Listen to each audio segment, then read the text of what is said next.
Hey, it's me, MLB. Here is part 8 of Heavy Training. Enjoy.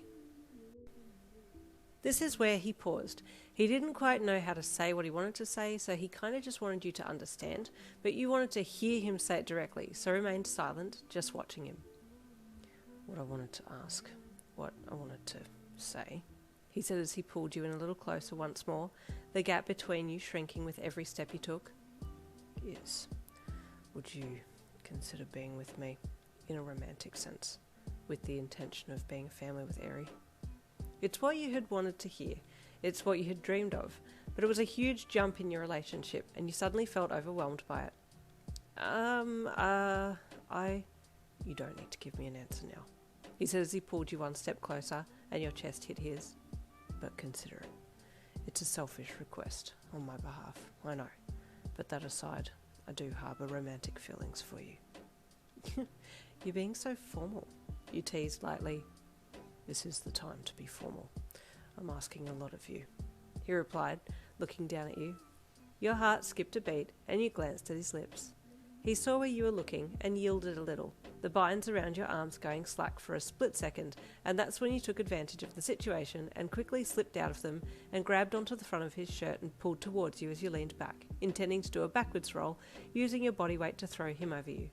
He realised what was happening at the last second and followed through with the roll and twisted to have his feet under him and pin you to the ground. Can't trust you at all, he grunted as he successfully pinned you down. I could say the same to you. How do I know you're for real here? You queried.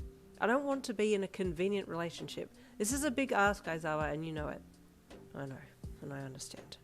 Perhaps we need to take it slower, he mused out loud. It's not that I want to take it slower, it's that I want to make sure that you actually like me, for me, and not for what I can provide for you and Eri. She's a sweet little girl, and I've grown very fond of her in a short space of time, but I also have to consider myself here. Aizawa nodded solemnly. He knew what was at stake. Not only were you becoming his girlfriend and soon-to-be wife, but all of a sudden a mother as well. Taking advantage of his diversion of attention, you swung a leg around his middle and pushed him back, struggling for the upper hand as you wrestled him to the ground under you.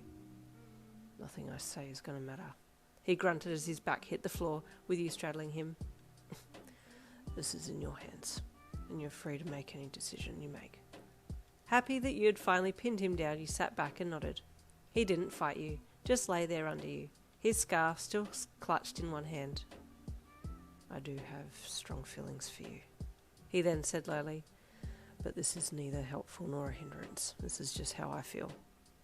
Odd for you to suddenly start talking so freely about your emotions. I didn't think you had any, you teased with a smirk. He reached up and grabbed a hold of your shirt and yanked your upper body down onto him.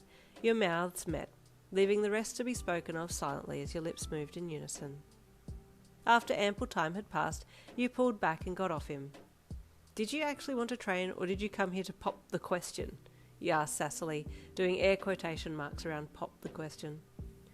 I cannot lie to you. That was my reason for coming back. I'm happy to train, as I feel like you need your ass kicked to keep you in line, but I feel like it would be best for us both to take some time to think rationally about this decision, he stated, raking his fingers up through his heavy fringe and pushing it back off his face. Best you leave now, because the only ass kicking that's going to happen here is going to be your ass being kicked, and I would hate for you to leave feeling defeated, you quipped, and he smirked slightly before letting his fringe fall back down again. I'll see you tomorrow, he said as he walked to the door and left without another word. You stood there, first looking at the door that he had left through, and then looking down at the floor. Oh man, what a decision, you thought as you slowly packed the mats away and closed up the dojo for the night. You didn't feel like watching anything on TV, you didn't feel like listening to music, everything felt off as your mind raced around gathering all of your scattered thoughts together. Where would we live? Here? I don't know how to look after a child. How do you look after a child? What's Aizawa like as a person outside of what I know of him? What if he starts to not like me after a while? And then what? Would that upset Eri? Yeah, I think it would. I don't want to cause her more trauma. Your stress levels were skyrocketing, and you could feel the tension in your neck and shoulders jumping to new heights. I think I need to go for a walk or a jog and just calm down a little, you thought, getting up off the kitchen chair and grabbing for your headphones, keys, phone and shoes, and then making for the front door. The walk did help. Maybe the music helped more, you weren't sure. Maybe it was a combination of the two. but you felt a little better once you got back home and prepared for bed. Not much sleep was slept that night, but you weren't alone. At Aizawa's place, he was sat on the lounge staring at the wall with the cold cup of coffee in hand. It had been hot 2 hours ago, but that just proves how long he'd been sitting there for. His mind was ticking over, matching the minute hand of the clock on the wall. He really liked you, and he felt like this was going to be a good fit, but he also didn't want to drag you into a situation that could stunt you from living your own life and reaching your own goals. I could take Eri on as my own child and date Yin, keeping them separate, he thought, and ask Yin if she wouldn't mind watching Eri on the nights I work, but again, that's a convenience, that's what she didn't want. He took another sip of the cold beverage and scrunched his nose slightly at it as he looked into the cup. Yin makes much nicer cups of coffee. The next morning you finally awoke, feeling drained and worried. You still hadn't made a decision. The only decision that you had made at that point was to lie there and stare at the ceiling. He was going to want a decision at some point. If you couldn't say yes now, would there ever come a time that you could? Should I tell him no? You wondered, but that thought made you really sad. You were stuck. Just then your phone screen lit up, and you looked across at it. It was Aizawa. Your hand flew out from under the covers and grabbed the phone, and then quickly disappeared back under the covers again and reappeared up under your chin, trying to keep yourself as warm as possible while you read what he had to say.